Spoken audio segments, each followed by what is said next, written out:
Hi and welcome to Healthy Life Hacks. I'm Jefferies, the present-day wise woman, a realistic naturopath coming to you from the surfing beaches of Australia. This podcast is for those of you who are wanting to really rock your life and health and live from a place of prevention. Let's get into today's episode. I dread going to work. I dread it. There's always bickering. Everyone's angry. They're gossiping. They're not motivated. The inefficiency in work is just insane. I just dread going to work. Maybe this is your workplace. Have you ever said that to yourself? And if you have, that's what I want to talk into today. I'm not going to talk about the inefficiency in your workplace. I'm going to talk about your health and what we need to do to help you be well amongst what's happening at work. So the first thing to remember is that we actually have a choice. We have a choice to stay or we have a choice to leave. We have a choice to buy into the drama. We have a choice not to. And if you choose to stay, excellent. But we need to help you get your head around it so it's not taxing your body. And if you choose to leave, excellent. There's no right or wrong, but we've got to be able to help you that if you do stay within a toxic environment, to have your body be adapting to it and not being taxed. That's really important. And back in my corporate days, absolutely, I've been in those situations. So I really get it. And ultimately, that's all part of what led me into burning out in the 1980s when I was still in the corporate world. So what I see, and I've worked with a lot of people on this who've been wanting to create exit plans. We've wanted to keep them well while they're doing it, all those kind of things. But these are some basic solutions. And maybe it's worth trying a few on because it is not worth ultimately costing your life for the stress that you're experiencing in the workplace. So the first one is, obviously, have you voiced your concerns to the management? And if you haven't, they've fallen on deaf ears, maybe that's part of the problem.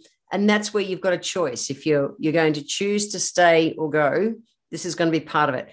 Can you have any clearing conversations where needed? So clearing conversations are the kind of conversation where it starts with saying, hey, Jen, just want to check in if I couldn't have a quick conversation. And my goal with this conversation is to be able to have us in a better working relationship at the end of it. Is that cool?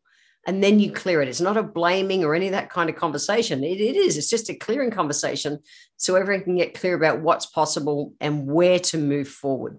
I really like using clearing conversations. Can you just stay focused and just concentrate on your little area? Like, can you, whether you've got to adjust the way that your desk works so that you're not, seeing the stuff that's going on. What can you do in that personal space kind of thing to just stay focused? Is it the kind of job where you can wear headphones and tune out? What is it?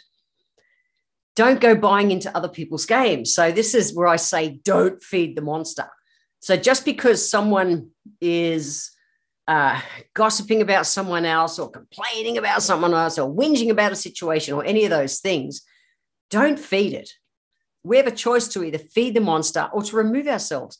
And this is a big one for me because I really don't like gossiping because I know that if someone gossips to me, they also gossip about me.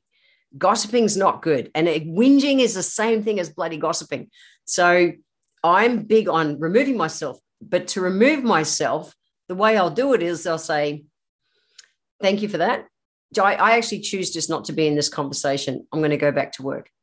And not any big reasons why or justifying or anything. I simply say, I choose not to be in this conversation and I'm going off to do something else. That works for me. I hope it can work for you. It was a game changer for me because, blaming, justifying, complaining and gossiping just rip the life out of us. They really do. And there's nothing energetic about it to feed your life. So that was a big one when I integrated it into my life. And when I first started doing it, I promise some people kind of looked at me like, what? No, I actually just choose not to. I won't feed the monster ever. Find your tribe that won't play that gossiping game.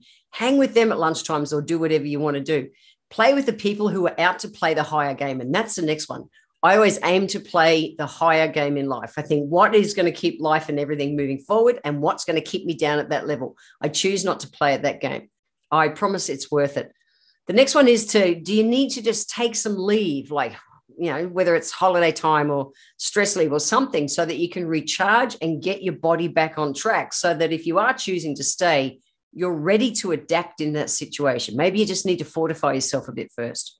I wish so much that I knew about adaptogen herbs when I was in my corporate career, because my body, I was in fight and flight and just survival mode for 5 years. It was insane.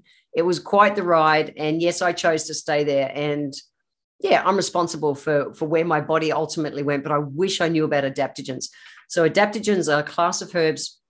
I've talked about them endlessly through so many of these podcasts, but they're about helping you to manage your stress levels. We can't make stress go away. You can't make someone else behave in a different way, but don't let it suck the life out of you in the process. I fortify my body with adaptogen herbs. I have taken adaptogen tonics for over 30 years since I burned out in the pharmacy industry back in the 80s. They are part of my daily ritual. Herbs like Siberian ginseng and ashwagandha and radiolea. There are so many that are out there, but there's a handful. I'll actually put a link in the show notes to the tonic that I take every day. I don't hand blend it anymore because I'm not in clinic anymore. I choose to lecture instead. So I'm a big fan of taking these herbs at bedtime. The cool thing about adaptogens is they adapt to what you're doing. So if you take it in the morning and then run around being a busy person getting ready for your day, they'll energize you. I choose to take them at bedtime, but it's right at bedtime. The very last thing, I'm ready to go to sleep. I take them, I brush my teeth, I lay down and go to sleep. And what happens is when your adrenal glands are doing their regenerating time between 2 and 4 a.m., my cortisol levels are able to come back into balance better. So I take it and I do some deep breaths, and I feel my eyes roll back in my head and I go off to this blissful sleep. It's the best. I wake up full of beans in the morning and am grounded and kind of fortified to be able to respond instead of react to things that are thrown at me during the day. So I'm a big fan of adaptogens. In the aromatherapy world, because I am an aromatherapist as well, I made my Sanity Saver blend, which is my personal kind of constitutional blend to help me, same thing, stay grounded and be able to respond instead of reacting. It's a simple blend, really earthy aroma that helps to stop your mind racing so you can focus. That's it. It helps to restore some peace and some balance to your life during those busy and most stressful times. Perfect to use at night. In fact, at nighttime, it's great to put a couple of drops on the soles of your feet. Your feet are waterproof, not oil-proof. So it's a great way to get the oils into your body. If you're into using diffusers by the bed or in the bedroom, stick it in that. That's cool. And during the day, again, having it in the office or just around you so that it can still that busy mind. It's the perfect workplace blend, and it contains vetiver, patchouli, ylang, geranium, and Australian sandalwood. Earthy, but balancing. And then the other one is my chill out. And this is if you need help to leave work at work. I ran a study with one of the private health insurers back, oh my gosh, it's nearly 20 years ago now. That's really quite insane. We wanted to be able to see how we could benefit people to leave work at work. And this chill out blend increased people's ability to leave work at work by 61%.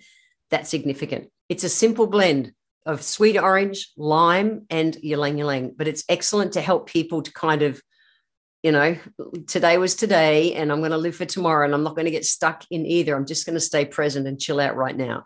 Great oil to have in the car in a vaporizer or something, or a few drops around you to be able to, on that travel home, so you can leave work at work. Excellent blend. I'll put a link to both of those in the show notes.